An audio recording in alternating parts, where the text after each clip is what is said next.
Well, hello again, Steve here, and today I wanted to make a few comments about what I feel is the importance of teaching kids universal ethics. So this is a comment on parenting, I guess. Now, I think the left, the political left and the left, the social left, if you will, the collectivists and so on, can teach us something about the importance of this because they can go very crazy at times, right? And I wanted to talk about how they are in their nature rather childish and the way children will very often operate, which we can play a part in teaching them out of for their own benefit, right? Case in point, my daughter, when she was very young, we first started playing card games and little board games and stuff like that. And she had this tendency to want to cheat because she got the idea that the goal of the game was to win. And I remember we were playing cards one time, and I forget what game it was. It might have been Crazy Eights. And you know, certain cards have more power, and twos are very powerful, eights are very powerful. So I dealt first, and then she went to deal, and then she said she had to go somewhere or whatever. So she went there and she separated all out the eights and the cards, and the twos, and gave them to herself and dealt. And so she spaced them in such a way every second one. So she ended up with all the twos and the eights, and she won the hand. But it was a lesson because she really wanted to win. So she was very expedient, right? That's a very, if you don't have an ethic, if you don't want to follow the rules of the society, then the little society we had right there was her and I.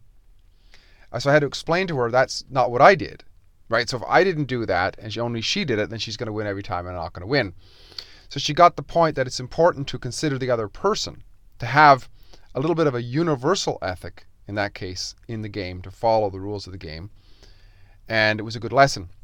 Now the left teaches us this all the time because you can see the madness that goes on in society in attempts to win seems to have no bounds. Like in the US election, the last election, right? The gig was up all the time for Bernie Sanders because Hillary was the one who they coronated ahead of time. So it didn't matter what he did. They were going to just let him run, and then eventually she was going to be the nominee anyway. And it's a little bit similar this time around. You have the leftists who are behind the kingmakers of that particular band, right? They at first it looked like they weren't sure who they wanted to coronate, because with Hillary it was very clear there was only one front runner, but here you have several front runners. Well, at least two you had, because Bernie Sanders was always going to be on the out. They're never going to let him in. But there was this Warren and there was Biden. They couldn't ignore Biden, so they have to hope he's going to get really ill or crazy or whatever, which he is.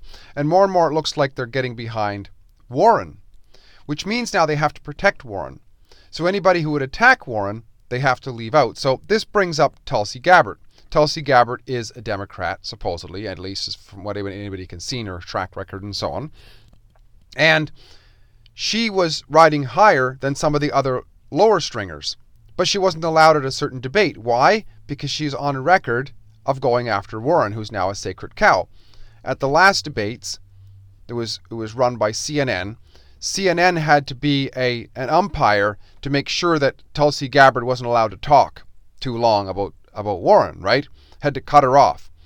And you see the cheating going on all of a sudden. It's like Tulsi Gabbard has a better debating style, etc. She has a lot more going for her in some ways, age and so on, than Warren does. But the cheaters want a certain person to win. So they're going to make sure that that person wins and not allow this person in. So much so that anything goes. Like, she's now being accused of a Russian agent, an Assad agent, a Trump plant, and so on. But it's kind of funny because the left, of all things, is not stupid, right? They're not stupid people. So they know that if they say that she's a Trump plant, that actually has credibility because she's criticizing certain aspects of what the Democrats are doing. She's criticizing Warren.